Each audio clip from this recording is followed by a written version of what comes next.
Эрдэнэт тэнд ажиллаж амьдарч байгаа уран бүтээлчтэйгээ бид аль болохоор цахимаар болон замун одоо боломж гарвал очиж бичлэг хийж байгаа. Энэ удаагийн оролцож байгаа хүн маань за дэлхийн одоо нөгөө өнцгөөс одоо оролцож байгаа. Энэ бол яхан аргагүй. Булган аймгийн Бүрэг хангаан сумын уугуул за Батчулууны Эрдэнэ Солон хэмээх сайхан яруу найрагч маань за Франц улсаас холбогдож байгаа байлээ. Ингээд бас цэнхэр дэлгэсэн өрөндүүдья. За амар мэндүү сайхан хаварж байна уу? Сайхан тавхан сайхан хаварж байна уу? Сайхан. За тэгэхээр Булган аймагт бол хаваржилт сайхан байна. За тэгэхээр одоо Франц улсад хаваржилт одоо ямар болд юм бол одоо улирал өөр орон учраас сайхан эхний мэдээллийг авъя гэж бодож байна. Тэгээ ер нь сайхан бороотой байна. Энд бол өвөлдөө ногоон бождог.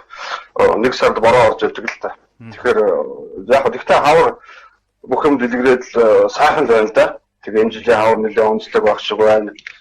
Энэ айхтар ханаад гэдэг юм гараад хөл хорионд 2-3 дахь орж байна уу? Тиймэрхүү санаатай байна. Гэхдээ одоо амны бэлгээс авчтын бэлгээс бүх юм сайхан л байна. Сайхан хавар эхэлж байна. Сайхан. Тэгээ зуршлаг гэдэг сайхан болох байх. За тэгэхээр монголчууд бид бүхэн бэлэгдлэрээ за мөн амны бэлгээрээ буюу одоо ялангуяа яруу найрагч бид нар чинь одоо шүлэг утга уянгаараа одоо бид бүхэн ирээдүг бүхэлж бас өрөөж байдаг. За тэгэхээр өөрийгөө сайхан үзэгч түмэндээ танилцуулаа. За Эрдэнэ хотод бол өөрийг нь бол одоо их сайн мэднэ. За Булган аймгийн маань 16 сумын тосгоны гарал үүсэлтэй хүмүүс одоо өөрийг нь одоо сайн таних учиртай. Тэгээ Бүрэг хангаан сумын уугуул гэж би эхлүүлсэн. Тэгэхээр та сайхан өөрийгөө танилцуулаад сайхан яриаг эхлэе гэж бодож байна хоёлаа. За баярлалаа.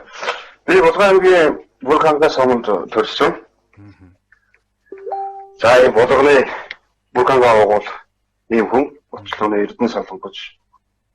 За бүрэгтэй бол би нэг 2 дугаар анги төгсөөд л 3-аас энэ Булган аймгийн төвд би нэг 8 төгссөн. Нэгдүгээр англи сургууль төгссөн. Тэгээд Эрдэнэтэд 10 төгсөөд тэндээсээ улсын багшийн сургуулийн утгацгөөлийн ангид сурч одоо утгацгөөлийн ажилтан сэтгүүлч гэдэг мэргэжлэр сурч төгссөн. За өдөр тутмын сонинуудад сэтгүүлчээр нэг 15 жил орчим ажилласан байна уу да. Тийм тэгээд Эрдэнэтийн телевизэд бас нэг 4 жил захирлаар ажиллаж байсан. За нэг товчхондоо иймэрхүү түүх намтартай хүн байна да. За тэгэхээр Эрдэнэ Солонг маань өөрийгөө товчхон танилцууллаа. Тэгэхээр манай үзэгч түмэн маань бас ер нь бол одоо гадаад оронд байгаа хүн нутгаас олгоон одоо өөрийнхөө овг удмаараа одоо нутгаараа бахарх сайхан дуртай. Тэгэхээр өнгөрсөн жил бол одоо манай Булган аймагт их онцлог сайхан үйл явдал болсон. Манай Эрдэнэ Солонгос мэдж байгаа одоо Эрдэнэ Солонгийн маань аав Батчулуун гэдэг хүн бол одоо малын эмч зоотехникч хүн. За Булган хангаан одоо Булган одоо үржлийн хэсэг одоо батлагдсан. За яамнаас батламжаа авсан. Зам одоо хөдөлгөөний гавны улаан тугийн донгоор одоо ингрэмэлсэн ийм хүний хүүхэд байгаа гэдэг бас манай үзэгчд манаас дуулахад таатай байх. Танаа автоос их сайхан танил. За мөн одоо мал аж ахуйнаас хамтарч ажилладаг ийм байгаа. Тэгэхээр их хөдөлмөрч хүний хүүхэд байна гэж бас өөрийгөө бас магтахыг хүсэж байна. За баярлалаа. Манай сара малын хийсэн нутагтаа бас нэлээд мишэн тэгээд тэр сүүлд хангаа үйлдвэрийн хоньны шинэ үйлдвэр дээр ажиллаж бас гаргасан. За тэгээд энэ одоо нутаг орондоо хийсэн ажлын үндэд бас төрийнхээ хайр хишгийг бас өнгөрсөн наадмаараас хүртсэн. Тэгээд бид бүгдээрээ баяртай байгаа. Одоо нутаг орон гэдэг юм ялангуяа энэ эх орноосоо гараад явж байгаа энэ хайр улс оронд ажиллаж амьдарч байгаа хүмүүс ер нь эх орноосоо холдох тусмал сэтгэл нь нутаг руугаа ойртдог. Хүмүүс одоо ер нь бол нутгаас том хүн өөрийнхөө одоо нутаг орноос том ийм хүн гэж үлрэхшээ байдгүй шүү дээ. Хааж явсанд одоо эцэг хэрэг дуудуулахаас гадна нутаг орноороо дуудуулдаг. Би энд бол одоо аавч ихэнэрээс гадна хой монголоор авгалж монголоор дуудуулж байгаа. Тэгээ миний хийж байгаа зорж байгаа ажил бол бас л энэ монгол хүн одоо монгол зохиолч монгол хүн юу чадах юм, ямар боломжтой юм гэдгийг л харуулах гэж зорж зүтгэж байгаа. Ийм зорилготой зүтгэж байгаа. Тэгээд зүгээр зорилго маань ээж хэсэг нь бол цаг хугацааны асуудал юм да тий. Тэр нутгийн тухай тэгээд нутгаас энэ нутаг орноос энэ ярьсаг авч байгаа бол үнэхээр баяртай байна. Хүмүүс бол нэг залга давны үйлчлэл төргээл тэгэлдэг. Би бол хамаагүй одоо тэгж хэлүүлээд ч гэсэн тэр нутаг ус мөсөө бол бас ярих дуртай. хаан ч гэсэн бас нэг хүнд чинь төрсөн унсан газар угаас суусгах нэг юм байдаг шүү дээ. Юугаарч цолшгүй ийм зүйл байдаг. Тэгэхээр бол их баяртай байна да. Тэгээд та бүхний холбогдсонд баярлалаа. Тэгэхээр Эрдэнэ Солонгон маань зууны ямлаа бүтээн байгуулалтын хөлгийн Орхон аймагт Эрдэнэ хотод өсөж тийм ээ. Тэнд бас уран бүтээл яруу найрга хийж. Ер нь шүлэг утга гурван зохиолыг ер нь танай удам юм уу аль эсвэл өвлж авсан байна. Өөрөө ингээд багаасаа сайн багшийн одоо өгөгдлөөр гэдэг юм уу урлаг одоо энэ яруу найраг руу хизээ ер нь оров. Энэ талаараас тодруулж яриул. Ер нь яг багаахын шүлэг бичдэг байсан да. Тэгээд энэ онцгой тухай ярихын тулд би нэг эрхэм хүний тухай зайлшгүй ярих хэрэгтэй болно. Энэ бол одоо манай мандахсан багш алдартай уран үд гэж дугуйлан их олон сайхан шавнар одоо Монголын уран зохиол их нэртэй тод мөртэй ийм олон сайхан хүмүүсийг түрэн гарсан та энэ дугуйлангаас тэгээд энэ би Эрдэнэтийн 10 жилийн 4 дугаар 10 жилийн сургуульд одоо 10 дугаар ангид 2 жил сурсан.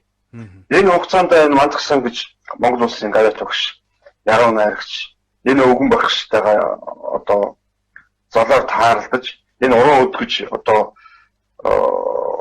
их сайхан дугууланд орох завшаан тохиолдоод тэгээд тэр дугууланд нь суугаад ингээд л энэ уран зохиол гэдэг юм ил дөрөнд л одоо мандахсан гэж өвгөн багш манд одоо намайг мордуулсан да сүргөд л тий хэдийгээр 2 жил ч гэсэн одоо миний амьдралын гэхүү миний одоо уран зохиолын гэхүү бүхэл одоо харах нүдийг нээсэн ийм л ачтай онтой хүн байна. Тэгээд мандахсан багштай за тэг үе үеийнхээ уран үдийнхөө одоо төлөөлөл болсон сайхан яруу найрагч зохиолчтой бас энэ цэнхэр дэлгэцээр дамжуулж бас өнөөдөр уулзж байгааг их одоо мэндийг нь ирье гэж бодож байна. За баярлалаа. Тэгэхээр бид бүхэн энэ нэвтрүүлгээ бидэнд 5 сурал болгож байгаа. За дүүцээр нь хуваагаад тэгэхээр олон сайхан болгоны яруу найрагч ялангуяа Эрдэнэтийн одоо хүмүүс манаас уран бүтээлчд маань оролцож байгаа гэдгийг бас та бүхэн дуулгая. За мөн одоо Эрдэнэ Солонгон манаас мэдээллийг сайн аваагүй бах. Тэгэхдээ бид бүхэн нэвтрүүлэг болгоод гараад ирэхлээр бид бүхэн сайхан үзээд энэ мөн ингээд лайв болоод бас лайвараас эвзэгч түмэнд хүрэх юм байгаа. Тэгэхээр сахмаар хүрэх учраас та бас сайхан түмэн олонд мэдчилсэн зүйлийг бас олон түмэн сонслоо гэж хүсэж байна. За тэгэхээр хоёулаа Франц улсад байна. Франц улсад очиод нутгаар нөө бодоо шинэ уран бүтээл хэр төрөн гарч байна. За бас би таны хань ижлийг бас уран бүтээлч гэж бас би сонсч байсан. Тэгэхээр энэ талаар та сайхан тавьж ярих уу? Тийм, манай Болор Эрдэнэ гэдэг миний хань бол одоо зохиолч Болор Эрдэнэ. За дууны үг тэгээд жүжиг үргэлжлсэн үг сэтгэлгээний өгүүлбүүд гэдэг нэлээд олон төрлөөр сайн бичиж байгаа. Одоо зохиолч юм эмэгтэй байгаа. Тэгээд бид тэр нийлээд хоёулаа яг чадах юм энэ уран зохиол бичих. Тэгээд сая хэлсэн одоо энэ бизнес цааш бол нэг 5 6 дахь жилдээ болж байна. Тэгээд бидний зорилго бол бас яг том хүмүүс энд дээд сургууль сурдгийг. Тэгээд өшөө 2 баг маань бас энд сургууль сурч байгаа. За тэгээд бидний зорилго бол энэ түрүү хэлсэн шүү дээ Монголынхаа уран зохиолыг чадах чинээгээр өөрсдийнхөө хэмжээнд бас нэг гадаад ертөнцид сурчлах ийм үүрэгтэй хүмүүс гэж ингэж бодож байгаа. Ер нь бол манай уран зохиолын уламжлал дотроос бол гадаад ертөнц рүү харсан их том харсан. Ер нь энэ Монгол бол болж байна. Цаашаага бид нар дэлхийн дэвжээ хийх хэрэгтэй. Шүлэгмэн хөлөгмөн чивтэл дэлхийн дэвжээ хэрэгтэй гэж ингэж айхтар харсан ийм хоёр миний бодлоор шүү дээ. Хоёр ийм зохиолч яруу найрагч байгаа. Нэг нь бол одоо бүгд мэднэ дашторж нацагт орж орчин цагийн Монголын уран зохиолыг үндэслэгч гэж зорхоч заадаг те. Тэрний таар онцлогыг мэдэх бах. Ер нь одоо сая энэ одоо Марсыг дэлхийн ертөнц хүн төрөлхтөн Марс гариг дээр одоо юугаа одоо төхөөрөмжөө аваачаад Марс гаригийг нээлээ шүү дээ. Тэрнээс өмнө бол манай нацагт орж бол Эрдэнэт Марс одоо гэдэл шүлэглээд тэр од руу хараад тэр шүлэг өгдөг шүү дээ. Бүгд л одоо бид нэр 10 жил байхдаа үзсэн. Үнэхээр тийм. Үнэхээр нацагт орж гэж яруу найрагч бол гадаад ертөнц рүү том харж ирсэн. Танаа наа одоо нийгэм журам байна уугүй юу? Танаа наанаас манай энэ дэлхийн ямар харагдана вэ? Эрдэнэт Марс одоо гэж. Үнэхээр одоо бас хайлтсан сэтгэж ирсэн юм. Хоёр дахь яруу найрагч нь бол миний бас хайртай яруу найрагч. Бигзээ яваа болно гэж. Ер нь монголчуудын хайртай Аргачуудаа оюунгийн их аргагч. Энэ хүн бол бас л шүлэгмийн хөлбөмбөгийн чивээр дэлхийн дэвжээ хэрэгтэй гэж. Өөрөөр хэлбэл энэ хоёр хүний өгжсэн мессеж бол за энэ Монголын арга нарыг энэ Монголын уран зохиол энэ Монголын дэвжээ бол болж байна. За одоо биднэрт бол дэлхийн дэвжээ хэрэгтэй байна л гэсэн ийм мессежийг бол тухайн цагтаа өөрөөр өгчсэн байна. Шүлэг бүтээлүүдээр. Зүгээр нэгэнт Монгол хүн болж төрснө.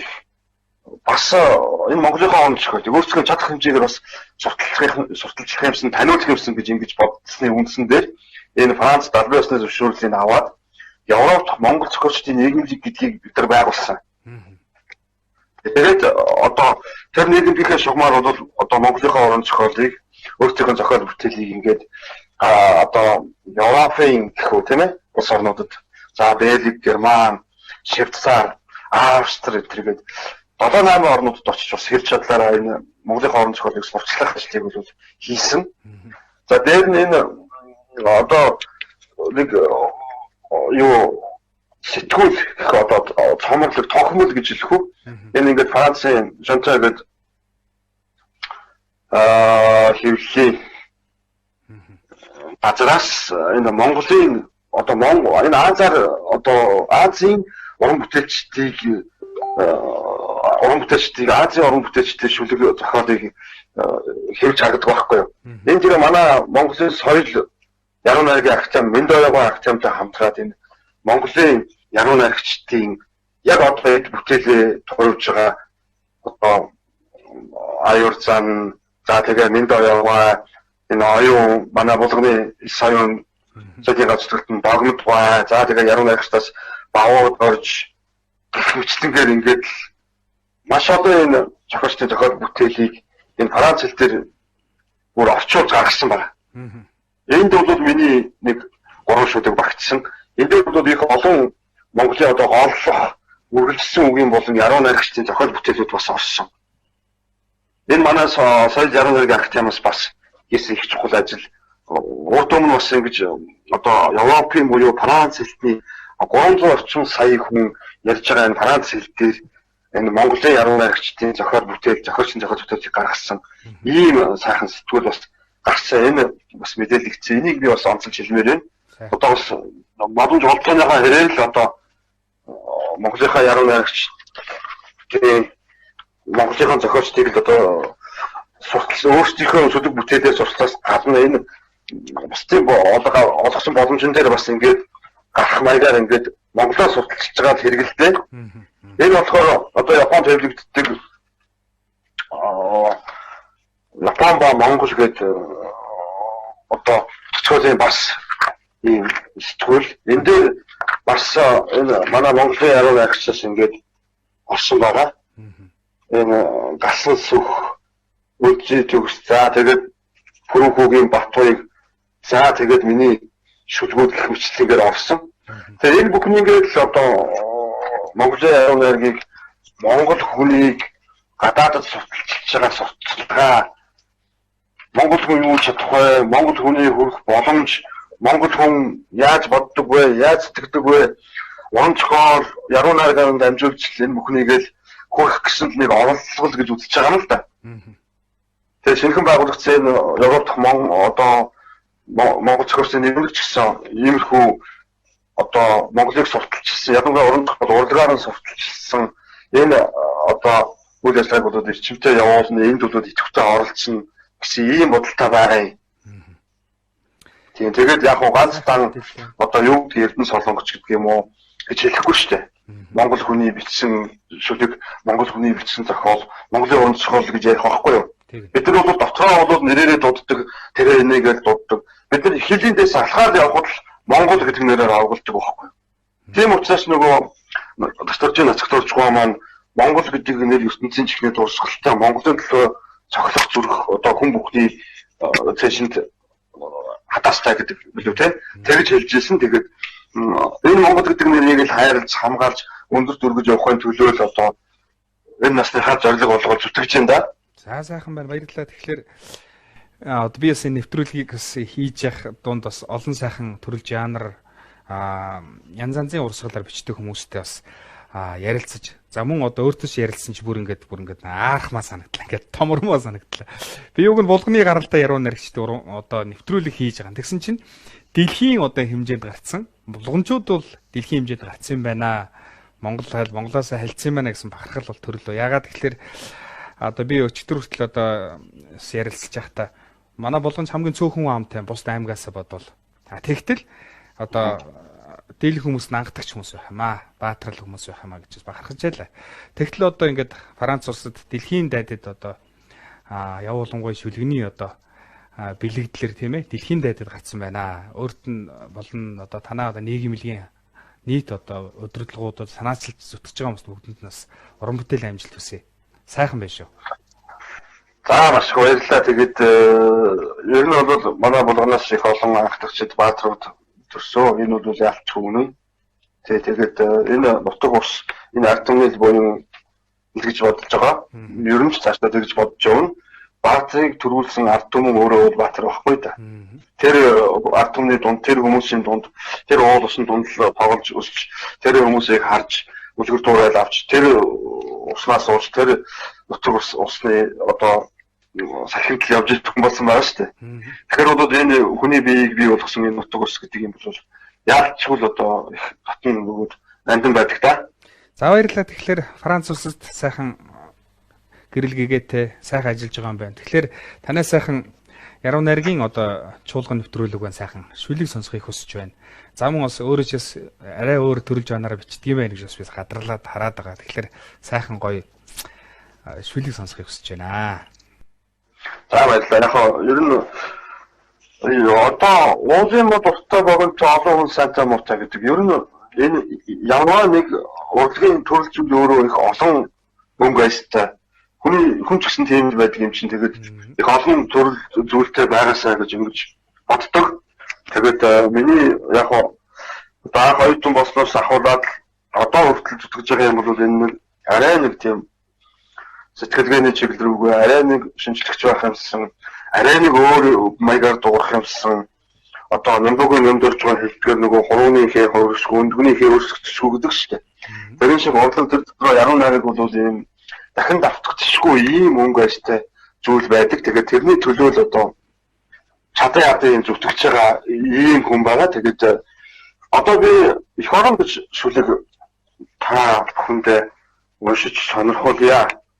Түрүүн би хэлсэн энэ үгийг бол надад энэ хангалтын гарсангүй бэлгт ирсэн уулзалтын үеэр надад хэлсэн энэ шүлгийг сонсчод. За яг өмнө энэ хүн их орондоо байхад бол их орныхоо үнцнийг ер нь мэддгүй шүү дээ. Хол явах тусам л сэтгэл нь урмыг ойлгодог залиг байгаа гэж хэлсэн байхгүй. Тэгэхээр нэгдүгээр таард өнцгөөс хоёрдугаар тэр амьдралыг таньсан буувал үнэн л үг хэлсэн байна гэж би одоо боддог. Үнэхээр тийм их орноос холдох тусмаа их орон натар ууртай байдаг. Учиргүй их санд өглөө бол Монгол улс нэг тийм олдогтой юм ба штэ. Гараар ингээд нар хардаг сонин. Дээш хардаг. Тэгээд сурцсан байт юм ээ. Ингээд цонхоор хараад өглөө босоод юусан нар хардаг юм ээ. Их сонин. Та манай амьдарч байгаа яг орхон Атлантын далайн дээр байгаа л да. Тэгэхдээ бүр ингээд сурцсан юм байна. Нар хараад за нар нэг тиймэрхүү байна гэж. Тэгээд цаашаа тэнгэр хардаг юм байна гэж санаа ажиглаад. Одоо тэр чинь над ямар ч хэрэггүй шүү дээ. Тэгэхээр би цаа гараа мэтээгээ гар утсан дээрээс харцаж би болно шүү дээ. Болно тий. Тэгэхээр энэ бол бүр ерөөсөө багцсан шиг гэсэн юм байгаа байхгүй юу? Тэгээд энэ тэр хаяа тэгээд заримдаа ч одоо гадаад дээр хүмүүс чинь дандаа тийм жаргалсан хүмүүс байдгүй шүү дээ. Бас нэг амьдралын төлөө зүтгэж байгаа бас чадхасаа чадахгүй зүтгэж байгаа асуудал байхгүй юу? Заримдаа мэдгүй чадахгүй юм гарна бас бухимдах шантрах одоо ингэж явах гэж бодох үе тэр бол заримдаа ирнэ шүү дээ. Тэгэхээр бол тэр Монгол руугаа амтраад сууж ахын тэр бол их сайхан айгуу сайхан. За тэгээд их орон гэдэг их орны тухай. За.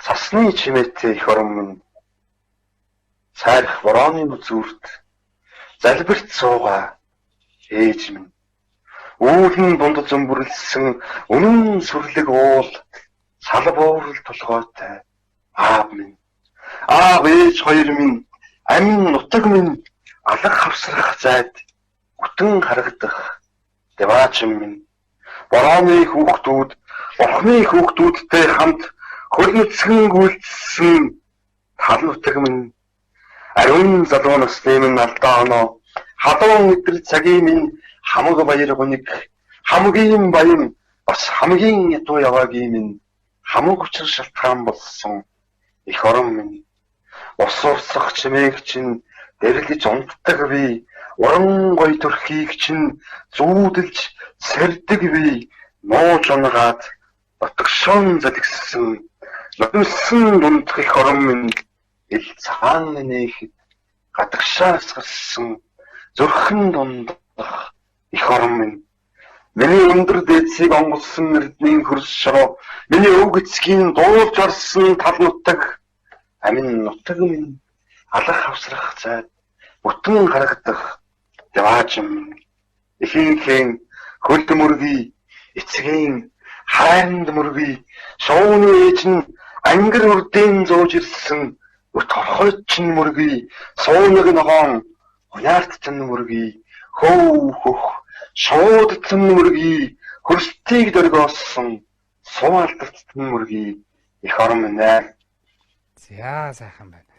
Үнэхээр сайхан. Чиний тэгээд гоё мэдрэмж аваа. Дандаа бодож байгаа энэ их орныг бодоогүй нэг өдөр нэг цагч байхгүй те. Тэгээд сүүлийн үед бүр их бодож байгаа.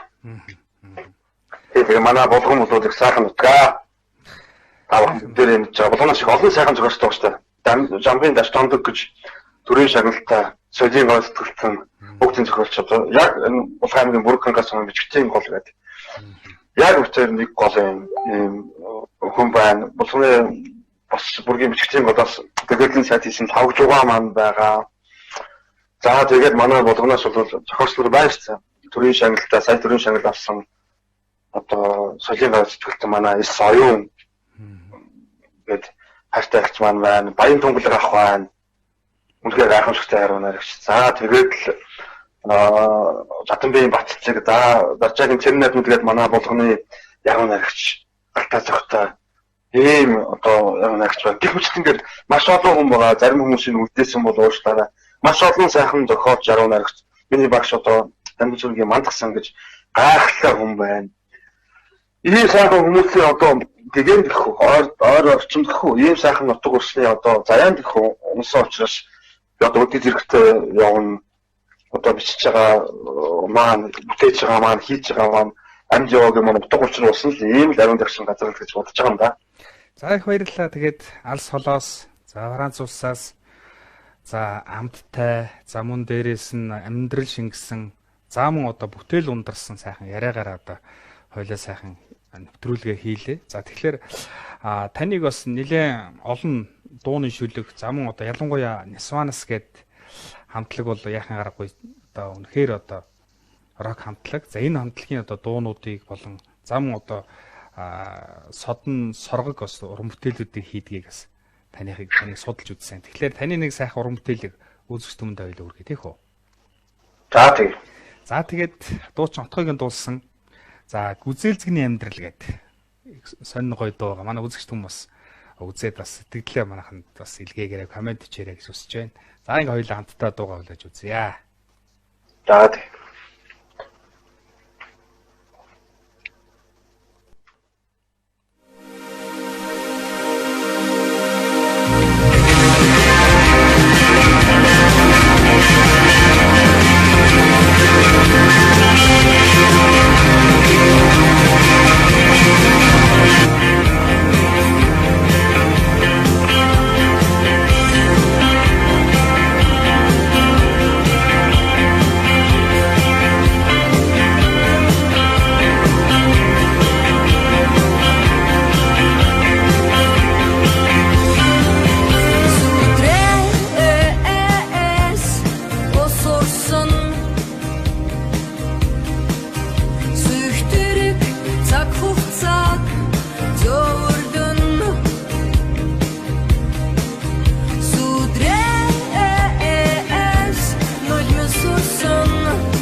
За. Уран бүтээл сонслоо.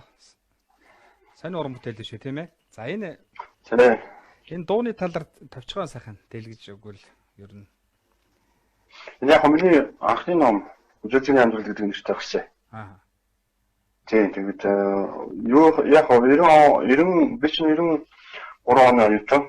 Тэгээд нөгөө 90 оны нийгмийн шилжилт болоод тэгээд ерөөсөө нэг тогтолцооноос нөгөө рүү ороод тэгээд нөгөө эдийн засаг хөдлөөл тэрийг дагаад урлаг хөдлөөл тэгээд өсөө нэг юм төсөлт болоод тэгээд та бүхэн мэдээс 90 оны их үе нөгөө боловцсон ном тэгээд бүх юм ингээд нэлтээ болсон. Тэр үед л одоо бас одоо энэ ресурс гэж хамтлаг за тэгээд модернист дараагаар гарсан сөх.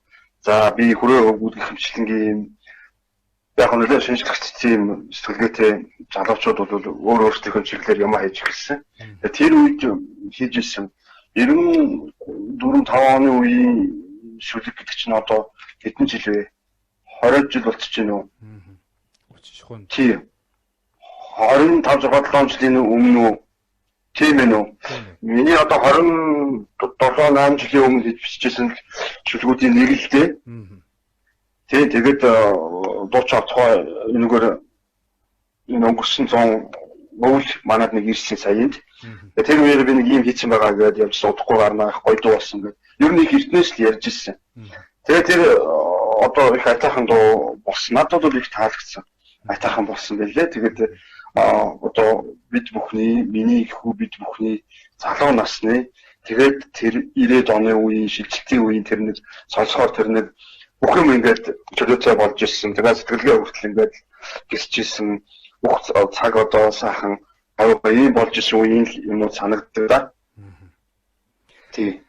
За их баярлалаа. Нэвтрүүлгийн өнөр нь тантай ярилцах хэсэг нь өндөрлөх тал руу гарч байна. Хоёулаа нэг 20 гаруй минут 30-аад минут ярилцсан байна. За дараагийн үйлдэлчүүдийн маань дуграануудаас ойрхон байгаа гэдэг байсан.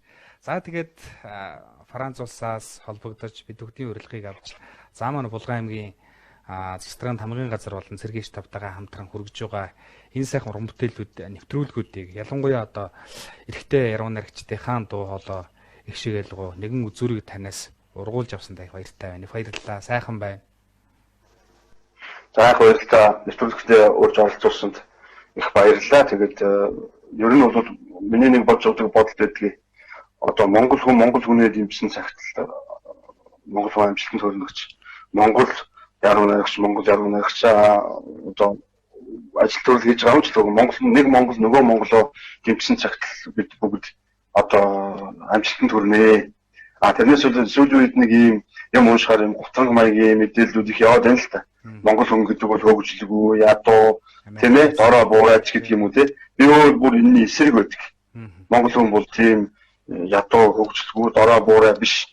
Харин ч оюун ухамсар энэ байдлын өвдөцс өгсөн газар нутаг за тэгээд дамжуулж ирсэн энэ ус агаар ургамал те. Энэ дээр хүн болж төрснөх бас Монгол хүн бол дэлхийн ямар ч үнэс бол үнэхээр тохоо бол дутхгүй. Ганцхан энийг одоо дутаадаг зүйл бол энэ монголчууд маань өөрсдөө байгаа юм. Тэгэхээр энийг их сайн ойлгож нэг Монгол нөгөөгөө их сайн дэмжиж ойлгож байгаасаа тэгэх юм бол бид нар зүгээр дэлхийн барилдаас сарч гисэн ойрхон байгаа шүү л гэж хэлмээр байна. Баярлалаа. За баярлалаа. Тэгээд та бүхэндээ амжилт хүсье. Баярлалаа. Тэгээд сайн сайхныг хүсье. Сайн сайхан ажиллаж амьдраад за дууран зохиолоо дэлгэрүүлээд Монгол орондоо сайхан ирээрээ гэж урьж байна. Сайн сайхныг хүсье. За баярлалаа. Нутгааг санджгаа. За баярлалаа. За ингээд манай Булган аймгийн яруу найрагч эрчүүд гэсэн сайхан чуулган нэвтрүүлгийн маань чимэж оролцсон. За мөн Франц улсаас холбогдсон. За мөн одоо Булган аймаг Бүргэн сумын уугуул за Монголын зохиос төвлийн шагналт за Батчулгууны Эрдэнэ солон маань оролцлоо. Их баярлалаа.